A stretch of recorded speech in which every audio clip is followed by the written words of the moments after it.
Então, vamos ao que interessa e apresentar a vocês o nosso tema de hoje, mulheres e meninas com deficiência e com doenças raras que sofreram violência. O que fazer?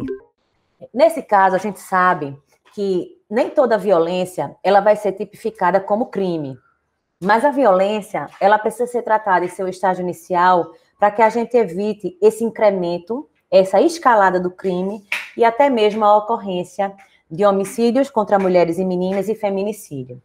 E a gente sabe que dar este primeiro passo não é fácil para essas meninas e mulheres. Por quê? Porque essa violência, ela é invisível, é uma violência silenciosa, geralmente ela ocorre dentro de casa ou na sua comunidade com pessoas próximas, e as dificuldades e barreiras que as vítimas encontram em denunciar os seus agressores é a questão da presença dos laços afetivos, porque nós estamos falando de um pai, de uma mãe, de um irmão, de uma irmã, de um tio, de um avô, de uma avó, de uma cuidadora, de um vizinho, de uma pessoa próxima à família. Nós estamos falando também de pessoas que dependem economicamente e têm outras dependências com relação a essas pessoas que estão sob a responsabilidade dos seus cuidados. A ausência também de outras pessoas que possam funcionar como cuidadoras, tutoras e curadoras, isso a gente verifica muito nas nossas investigações, quando a gente tem uma situação limite, e que quando a gente vai fazer um pedido à justiça para que aquela mulher ou aquela criança e adolescente ela fique sob os cuidados de outra pessoa, a gente vê essa dificuldade. E as limitações em decorrência da deficiência e das barreiras que encontram. E aí você pode imaginar todos os tipos de barreira. As barreiras atitudinais, que é a forma como elas se comunicam e como a gente recebe essa comunicação.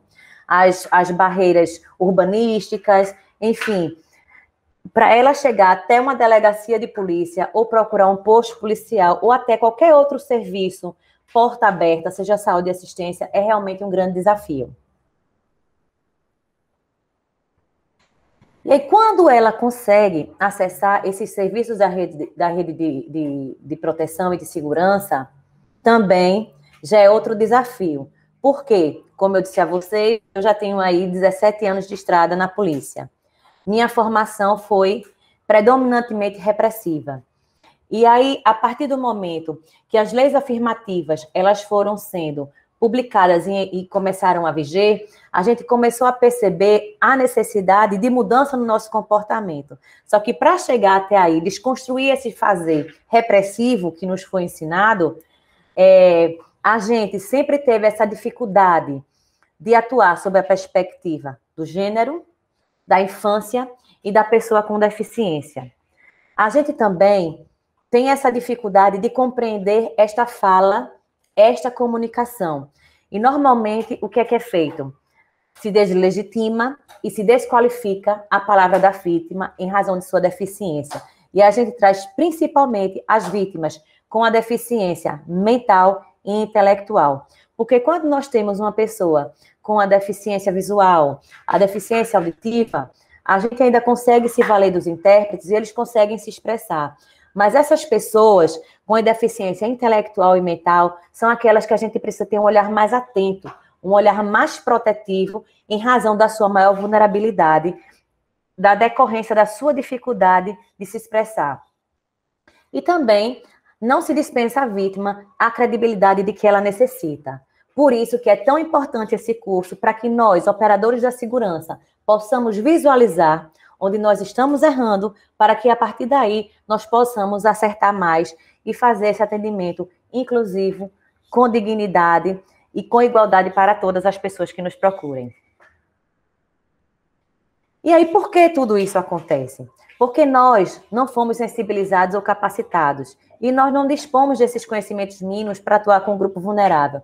Nós temos aí a Lei Maria da Penha, o Estatuto da Criança e do Adolescente, o Estatuto da Pessoa com Deficiência, né, que é a Lei Brasileira da Inclusão. E aí, quantos e quantos profissionais desconhecem essa lei? Desconhecem conceitos como comunicação, desconhecem conceitos como barreiras, desconhecem conceitos como vulnerabilidade desse grupo. Então, por isso que é tão importante a gente conhecer essa legislação protetiva para que a gente se aproprie e possa fazer um melhor atendimento. Por quê? Porque a partir daí nós podemos construir um protocolo com diretrizes embasadas nessas leis protetivas, e todas as leis protetivas, elas têm por base convenções e tratados internacionais de que o Brasil é signatário, para assim, dessa forma, a gente construir esse fluxo de atendimento, para que a gente possa uniformizar as nossas condutas, ou seja, da forma que uma mulher atendida em Sergipe, ela deve ser atendida no Mato Grosso, ela deve ser atendida no Maranhão, no Ceará, em Pernambuco, em qualquer lugar do Brasil.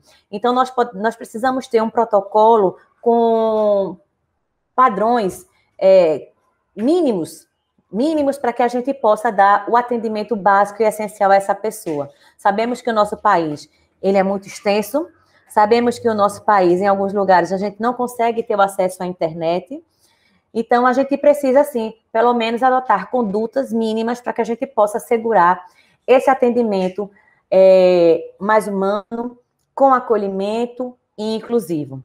Através da adoção também de um protocolo, a gente diminui a incidência de erros. E quando a gente diminui a incidência de erros, a gente consegue, sim, proporcionar uma maior efetivação de direitos e garantias fundamentais dessa pessoa.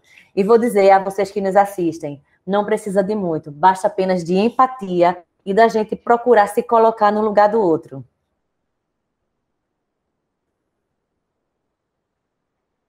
E o que é que pode ajudar nesse processo? E aí a gente está dando o pontapé inicial com a nossa capacitação continuada e a sensibilização de todos os atores que estão envolvidos nesse processo, tanto do sistema de segurança como de justiça, e também os outros profissionais que estão na rede de proteção e de apoio.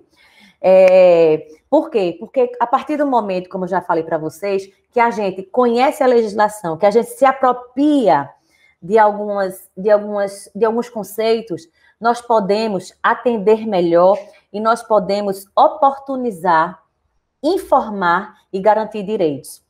E também precisamos fazer o quê? Adaptar os nossos espaços das instituições e órgãos públicos para que a gente possa proporcionar autonomia e independência a todas essas pessoas, que é extremamente importante. E aqui, temos aqui a imagem de uma moça, de uma mulher sentada numa cadeira de rodas. A fonte é de Contobro, Pexos, descrição da imagem, perfil do corpo de uma jovem mulher sentada em uma cadeira de rodas, com a mão aparente segurando uma das rodas. Então, vejam, se você chega em alguma delegacia e você não encontra pelo menos uma rampa de acesso, como é que esta pessoa cadeirante, ela pode ter acesso a uma das salas? E se as portas das salas não forem adaptadas e não tiverem essas medidas para ela poder ingressar numa sala, ser ouvida em particular, porque ali ela vai conversar sobre sua dor, ela vai conversar sobre intimidades, sobre assuntos da sua vida privada e não pode ser exposta. Por isso que é tão importante a gente trabalhar com essas adaptações. E as consequências da adoção desses fatores de proteção possibilitam o quê? A preservação da integridade da vítima, proporciona essa segurança, esse bem-estar da sociedade como um todo, porque a partir do momento que uma menina e uma mulher com deficiência e doenças raras, ela está numa situação de violência, os órgãos de proteção e de segurança, elas chegam até ela, até essa pessoa, ou então proporcionam esse acesso sem barreiras, e que haverá o acesso à segurança e à justiça, e que toda uma máquina estatal estará se movimentando para cessar aquele tipo de violência, automaticamente aquela pessoa se sente mais protegida e a comunidade começa a se criar no consciente coletivo aquela sensação de segurança e de que sim, as pessoas com deficiência e doenças raras, elas têm sim os seus direitos atendidos e garantidos. E aí a descrição da imagem, o perfil do corpo de uma jovem mulher sentada em uma cadeira de rodas com a mão aparente segurando uma das rodas.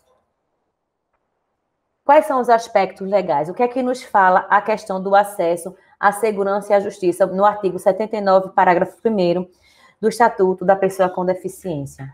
A fim de garantir a atuação da pessoa com deficiência em todo o processo judicial, e aí, quando a gente fala em processo judicial, a gente também tem que incluir aí a segurança, a gente tem que incluir aí a saúde, a assistência, a educação. Os membros e servidores públicos, eles têm que ser capacitados, eles têm que conhecer os direitos da pessoa com deficiência, porque se a gente não conhece, a gente não sabe promover. E o artigo 8º da Lei Maria da Penha, o que é que ela fala?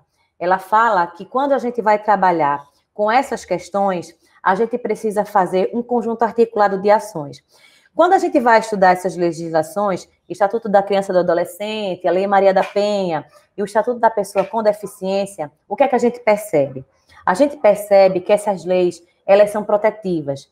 Elas trabalham eminentemente a proteção, a prevenção e, por último, a punição. E existe uma lógica, porque a partir do momento que a gente conhece a lei, que a gente promove direitos, que a gente previne a ocorrência de crimes, consequentemente, a incidência de práticas violentas, ela será muito menor. Por isso que a gente tem que investir tanto no conhecimento, e o conhecimento também é uma forma de prevenir a ocorrência de novos crimes. Então, esse conjunto de articulado de ações, ela não se faz só. É como eu digo, é uma andorinha só, não faz verão. A gente precisa ter ações da União, do Estado, do Distrito Federal e dos municípios. Então, por exemplo, o que é que acontece lá na minha delegacia, na Delegacia de Atendimento a Grupos Vulneráveis de São Cristóvão? Nós temos um trabalho em parceria, um termo de cooperação técnica com a Universidade Federal de Sergipe e com a Prefeitura Municipal de São Cristóvão.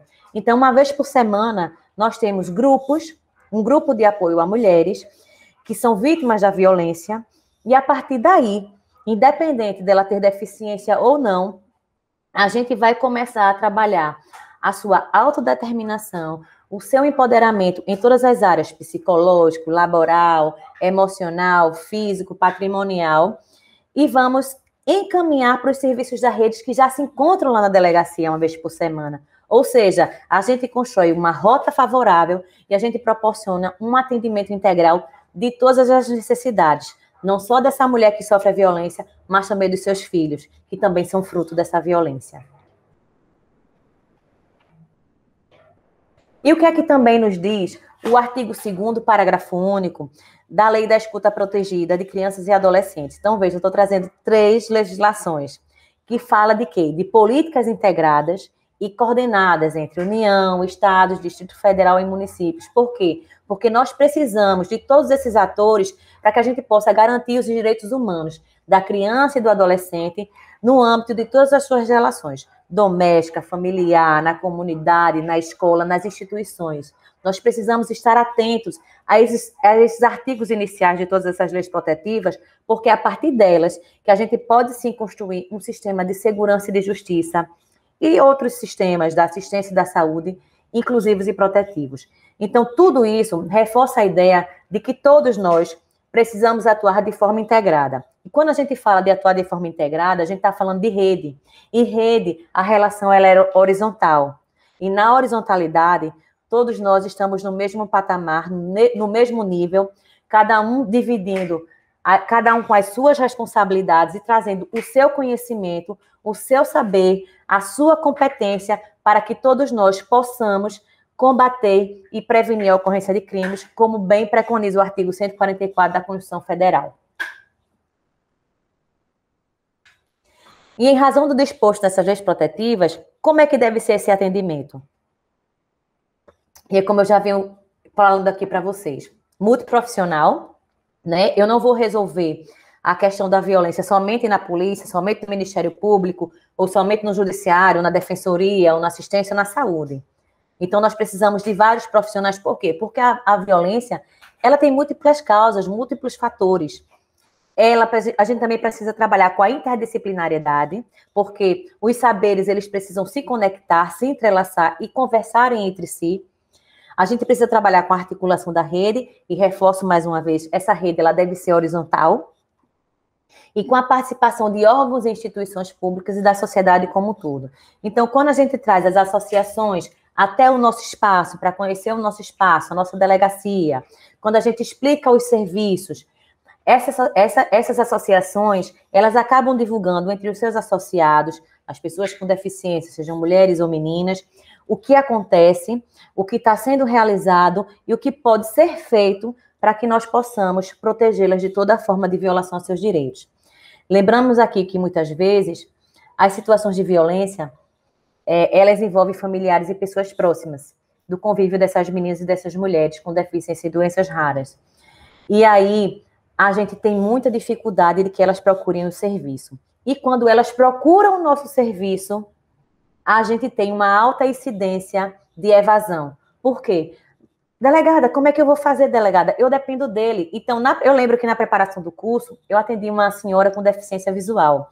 E ela fez a denúncia através do 180. E eu fiquei muito feliz porque chegou essa denúncia. E no atendimento da ocorrência, ela quis desistir. E eu lembro muito bem que eu tinha participado recentemente de um curso do Ministério da Mulher, Família e Direitos Humanos. E aí, quando eu fui conversar com ela, eu me apresentei como eu me apresentei aqui a vocês. Eu disse, a senhora consegue me visualizar através da descrição? Consigo. O que é que a senhora gostaria que a gente fizesse pela senhora? Porque é muito importante que as meninas e mulheres com deficiência, elas participem desse processo, elas sejam sujeitos ativos, sujeitos dos seus direitos e sejam protagonistas. E é com elas que a gente vai procurar construir a solução.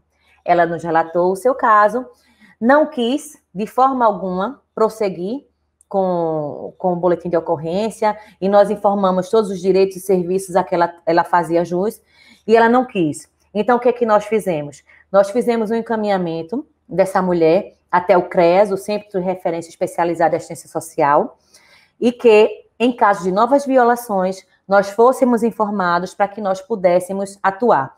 Enquanto isso, essa mulher precisaria de cuidados para o seu fortalecimento emocional, para que, numa nova reiteração de conduta, ela estivesse preparada para ingressar com um processo criminal e aí não ter essa evasão que é tão comum nesse tipo de procedimento.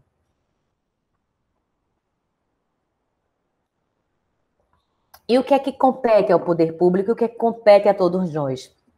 Né? Promover e garantir esta dignidade da pessoa com deficiência ao longo de sua vida. E como é que a gente faz isso? Como eu já falei várias vezes, empatia. É a gente se colocar no lugar do outro. E até mesmo a gente perceber em nós alguma dificuldade que nós temos. Então, por exemplo, eu uso óculos, eu não estou usando óculos, mas eu uso óculos porque eu tenho hipermetropia e astigmatismo. Quando eu tiro meus óculos, a depender da posição onde eu me encontro, eu vou ter sim dificuldade de ler, eu vou ter dificuldade de enxergar, e se eu não tiver com os meus óculos, eu vou precisar de ajuda de alguém que leia para mim, né? Então, que bom é eu ter uma pessoa que possa me ajudar no momento que eu esqueça dos meus óculos. Agora, imagine uma pessoa com deficiência visual, uma pessoa com deficiência auditiva, como é o desafio de sair de casa, de ir à rua, e de enfrentar tantas barreiras até chegar aos seus serviços de proteção. E aí a gente inclui todos. Então, a gente precisa, sim, promover essa dignidade para que a gente proteja esse direito dessa mulher. Então, por isso, há necessidade da inclusão de todos os familiares em serviços de apoio, proteção e fortalecimento de vínculos. Como eu falei para vocês anteriormente, esse caso, né, dessa mulher. Além disso, ela vivia ciclos de violência, porque ela ia e voltava com o companheiro, ia e voltava com o companheiro. E tinha, eventualmente, conflitos com o filho, porque o filho intervinha na discussão do casal e ficava aquela situação dentro de casa. Então, muitas vezes, a gente precisa fazer a inserção daquela família inteira para que haja o fortalecimento desses vínculos. Por quê? Porque muitas vezes ela não está preparada. E não adianta a gente forçar uma persecução criminal quando ela vai se evadir e quando ela não vai colaborar. Então, estrategicamente, é muito mais inteligente a gente trabalhar com a prevenção, o fortalecimento e esse monitoramento do ofensor e o acompanhamento da vítima, que aí tem uma forma da gente poder intervir de forma qualitativa e eficiente. Então, quando a gente adota essas medidas de proteção, a gente tem que avaliar toda a sua integralidade. Né? Então, quando a gente vai ouvir essa mulher, essa menina com deficiência, precisamos realmente ouvir com empatia, fazer essa escuta ativa para que a gente possa identificar os interesses e as necessidades dessa mulher. Porque muitas vezes ela procura a delegacia, como aconteceu na pandemia, porque era a única porta aberta 24 horas. E assim, chegaram muitos casos de natureza civil até a delegacia de polícia e que não competia a gente resolver, mas nada impede de que o servidor público, ele sente, acolha e escute aquela mulher, e escute aquela menina. E a partir daí, ele possa promover os encaminhamentos e até ligar para articular a rede. Ligar para o serviço social, ligar para o serviço de saúde, tudo isso é possível. Então, tudo isso que a gente pode fazer proporciona inclusão, bem-estar social, pessoal e econômico, conforme está expresso no artigo 8º e 10 do Estatuto da Pessoa com Deficiência. E aí, o que é importante a gente tá ressaltando? Que a prevenção e o enfrentamento, e aí vocês estão vendo que eu estou batendo muito na questão da prevenção, né? E o enfrentamento contra meninas e mulheres com deficiência e doenças raras não é somente um caso de polícia. A gente precisa dos esforços de todos. Então, eu tive um caso de uma menina com deficiência que foi vítima de um abuso sexual. A gente tem a parte da polícia, encaminha para o IML para fazer todos os exames periciais, né? Mas e a sua parte psicológica? E os traumas decorrentes nessa menina que ficaram por conta do abuso? A gente vai cruzar as mãos? Não. Então, é importante que a gente informe aos familiares, né, a questão desse acompanhamento, da questão da saúde daquela menina, uma vez que ela teve relação sexual que foi abusiva, então ela vai precisar ser encaminhada para o serviço de saúde, para a questão da profilaxia, para evitar infecções sexualmente transmissíveis, mas também precisamos encaminhar para um acompanhamento psicossocial, e principalmente psicológico, porque ela vai precisar trabalhar essa questão da violência para que, à medida que ela for se desenvolvendo, ela não reproduza a sexualidade de forma indevida e também ela não fique traumatizada diante dessa situação. Então, nós vamos procurar trabalhar com redução de danos. Então, por isso que é tão importante a gente enfatizar aqui que não é caso de polícia somente e que todos nós devemos atuar em conjunto. E aí a gente tem o artigo 79 do Estatuto da Pessoa com Deficiência, que o poder público deve assegurar o acesso da pessoa com deficiência à justiça, em igualdade de oportunidades com as demais pessoas, garantindo sempre que requeridos adaptações e recursos de tecnologia assistiva. Então, como é que uma pessoa vai procurar o nosso serviço se o profissional ele não tem, pelo menos, a boa vontade de fazer um atendimento, ou que ignora o que aquela mulher está falando? Isso é uma barreira atitudinal, a gente não pode fazer isso. A gente tem que escutar, acolher e receber aquela pessoa. E as barreiras físicas que ela encontra na delegacia, ela não vai saber para onde se dirigir, como fazer. E os policiais militares que estão atendendo essa ocorrência, como é que ele vai se comunicar com essa vítima? Como é que ele vai poder trazer uma pessoa da rede de apoio para auxiliar na hora que a gente for ouvir? Então, por isso que é muito importante a gente começar a pensar na adaptação desses espaços públicos para que a gente possa garantir e efetivar direitos.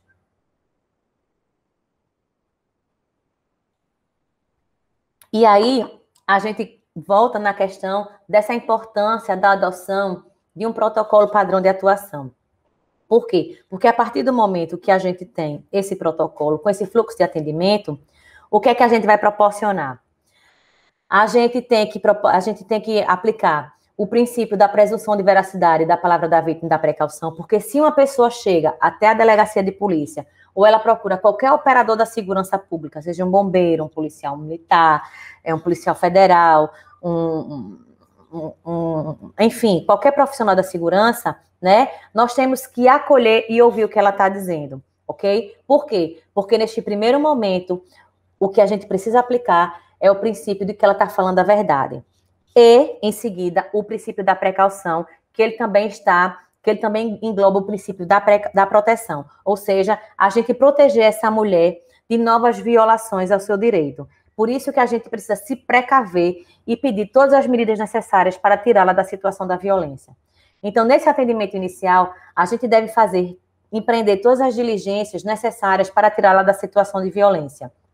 Garantir essa atuação integrada e articulada de todos os atores da rede de proteção, saúde, assistência, educação, segurança, justiça, defensoria pública, e garantir que cada um dos envolvidos conheça as atribuições de cada órgão e instituição. Por quê? Porque a partir do momento que eu sei o que faz a segurança pública, a Polícia Civil, a Polícia Militar, o que faz o CREAS, o CRAS, a atribuição da saúde, a gente não vai ter rota crítica, e nem a gente vai ficar rodando, né, perdido. A gente não vai ficar perdido, feito um ioiô, de um lado para o outro, de um lado para o outro, de um lado para o outro. A partir do momento que eu sei a atribuição e a função de cada órgão e cada instituição, eu vou saber para onde encaminhar aquela demanda que chega até nós da segurança pública. E aí, o que é que a gente precisa, né? Que é imprescindível nesse protocolo? Que a gente atue, né? Que a gente investigue, que a gente atenda, que a gente acolha, que a gente investigue, que se processe e que julgue sob a perspectiva de gênero, da infância e da pessoa com deficiência e doenças raras. Por isso que é tão importante essa capacitação e essa sensibilização. Sendo assim, quando a gente vai atender esse público específico, o que é que a gente precisa fazer? O que é que a gente deve fazer? Antes de tudo, a urbanidade e demonstrar empatia e realizar essa escuta ativa, essa escuta presente, né? Nesses momentos, quando a mulher chega muito nervosa, ou a menina, normalmente ela chora, as falas são descoordenadas e são desconexas. Mas é preciso que ela coloque tudo isso para fora, para que depois ela comece a organizar as suas ideias. E a partir daí, depois de um relato livre, nós precisamos fazer perguntas norteadoras para que a gente possa compreender o histórico dessa violência, o histórico anterior, a violência que ocorreu, tá? E o que pode ocorrer. E aí a gente precisa atuar de forma preventiva, com precaução e protegendo essa vítima. Se for necessário, na questão dessa escuta, nós vamos precisar de intérpretes. Ah, delegada, mas onde eu trabalho é no Quixeramobim, é no Quixadá. Eu vou dizer essas cidades porque a família do meu pai é do interior do Ceará, é Sertão Alto, né? Ou então é em Brejo Grande, aqui em Sergipe, muito distante. Então, nem sempre eu vou contar com esses profissionais. Mas, minha gente, uma coisa interessante é que as pessoas da rede de apoio dessas vítimas vão funcionar como intérpretes. Então, num plantão policial nosso, a primeira forma de comunicar, a gente se utilizou de um aplicativo, que a gente conseguiu estabelecer o contato inicial. Ela depois nos passou o contato da pessoa que poderia nos auxiliar, escrevendo, né, lá no aplicativo, e aí nós acionamos. E quando nós acionamos essa pessoa da rede de apoio, nós conseguimos efetuar essa escuta, conseguindo identificar o histórico da violência, toda a situação de violência que ela havia vivido, e o que é que a gente precisava fazer, porque a gente sempre pergunta, o que a senhora, o que você gostaria que fosse feito para que reduzisse os danos ou que cessasse com essa violência. Então, a gente pode se utilizar dessa estratégia. E aí, uma coisa muito importante, que demandem essa imediata intervenção, o primeiro encaminhamento deve ser a delegacia de polícia. Por quê? Porque quando a vítima sofre uma agressão, o seu corpo é o local de crime. E esse local de crime, a gente tem que ter muito cuidado para ele ser preservado. E não é qualquer pessoa que pode mexer naquele local de crime, tá? Então, se a gente tiver condições de fazer o primeiro atendimento lá na delegacia, as primeiras diligências, e encaminhar para o exame médico pericial no Instituto de Medicina Legal, perfeito. Mas, às vezes, a gente sabe que isso não é possível. E quando isso não é possível, a gente vai fazer o encaminhamento para o exame médico, do relatório médico. Nós vamos pegar aquele documento e encaminhar com a requisição para exame pericial no IML para fazer um exame pericial indireto. O exercício da inclusão é extremamente importante. Por quê? Porque a gente pode se comunicar de várias formas com essa pessoa com deficiência. Deixa eu só ajeitar aqui para eu poder não trocar, tá? Porque eu estou aqui com duas telas. Então, a gente pode se valer de várias formas para a gente poder se comunicar com essa mulher. Então, a gente pode utilizar de aplicativos, a gente pode utilizar da Libras, da linguagem de sinais, brasileira de sinais, a gente pode se utilizar também do Braille. Então, existe todas essas tá fazendo, interagindo com essas pessoas com deficiência. Pode passar. E aí, a gente tem a questão desse atendimento integral e protetivo, como eu bem falo a vocês. A gente sabe que, às vezes, nem sempre a delegacia de polícia a gente consegue fazer, né? Às vezes, a gente tem um plantão mais movimentado, tem um... Deixa eu só pegar aqui para não perder. A gente, às vezes, tem um atendimento mais movimentado e aí não proporciona que a gente faça esse atendimento integral e protetivo. Mas, na medida do possível, o que é que a gente precisa fazer? Quando a gente vai... Porque, para quando a gente for encaminhar esse boletim de ocorrência para a delegacia que vai ser responsável pela investigação. Mas, se for na própria delegacia, o que é importante? A gente já registrar o boletim de ocorrência, a gente tomar por termo as declarações da mulher, se ela apresentar, se ela sofreu algum tipo de agressão física, sexual, patrimonial, a gente já providenciar a questão dos exames periciais. Se for na pessoa, o exame de corpo de delito no IML, e se for no patrimônio, a questão do acionar o Instituto de Criminalística. A gente também tem que preencher, se for o caso de violência doméstica, o Formulário Nacional de Avaliação de Risco, que eu vou falar depois um pouquinho, e se aquela mulher for dando no formulário, a gente vai ter um retrato da situação da violência, e aí a gente vai precisar fazer a avaliação e a gestão desses riscos. Por quê? Porque se eu tiver numa situação de escalada da violência com o incremento das ações, elas se tornando mais violentas, eu vou precisar adotar algumas medidas de proteção a essa mulher e a essa criança. Ou então, se for a iminência da prática de um feminicídio, aí eu já vou ter que precisar representar por outras medidas cautelares mais severas. No caso, por exemplo, uma prisão temporária, uma prisão preventiva. Por isso que é tão importante essa nossa atuação, porque a partir de uma violação e de um crime, a gente pode evitar, sim, garantir essa comunicação, como a gente já falou, que pode ser através de Libras, pode ser através do aplicativo, pode ser por Braille, né? O ideal é que a gente tivesse impressoras que imprimissem Braille, isso ainda não é uma realidade, mas a gente acredita nessas mudanças e que elas serão possíveis, sim, com o passar do tempo. E a gente precisa também fornecer as informações, precisamos esclarecer todos os direitos que essa menina e essa mulher têm. Abrigamento, cuidados com a saúde, assistência, educação, e tudo isso a gente pode fazer dando as informações e também acionando as CRAs, CAPs, Conselho Tutelar, Conselho da Pessoa com Deficiência, Conselho da Pessoa Idosa, e aí vai depender onde melhor aquela pessoa se encaixa em razão da sua deficiência. E aí, como eu falei para vocês, se for no contexto da violência doméstica e familiar, o que é que eu tenho que fazer? Além de registrar o boletim de ocorrência, pegar as declarações, encaminhar para os exames, preencher esse formulário de avaliação de risco, que foi, né, hoje, graças a Deus, é lei. Então, quando uma mulher vai denunciar uma situação de violência, nós precisamos preencher esse formulário para a gente poder ter e fazer a gestão desses riscos e evitar que crimes mais graves ocorram. Pode passar. E aí, quando a gente vai, por favor, pode passar. E aí, quando a gente vai para esse contexto da violência doméstica e familiar, a gente precisa saber o destinatário, né,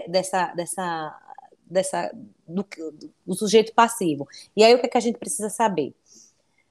O grau da violação, porque a depender se for uma mulher, eu posso pedir medida protetiva típica, que está lá na Lei Maria da Penha, ou as medidas protetivas atípicas que forem necessárias para a sua proteção, como, por exemplo, começar com ação civil para resolver questão de destituição, de curador, para que haja mudança de um curador, por exemplo, quando está havendo dilapidação patrimonial. É, a gente pode pedir também as medidas cautelares do artigo 319, como monitoramento eletrônico, quando está numa iminência da prática de um feminicídio, a gente não tem elementos de informação suficiente para pedir uma prisão preventiva, tá? E quando é o caso de criança e adolescente, a gente pede medidas de proteção e também podemos inserir essas outras medidas que, na verdade, elas têm o objetivo de quê? De proteger essas pessoas, de garantir segurança e proteger a sua dignidade e a sua integridade.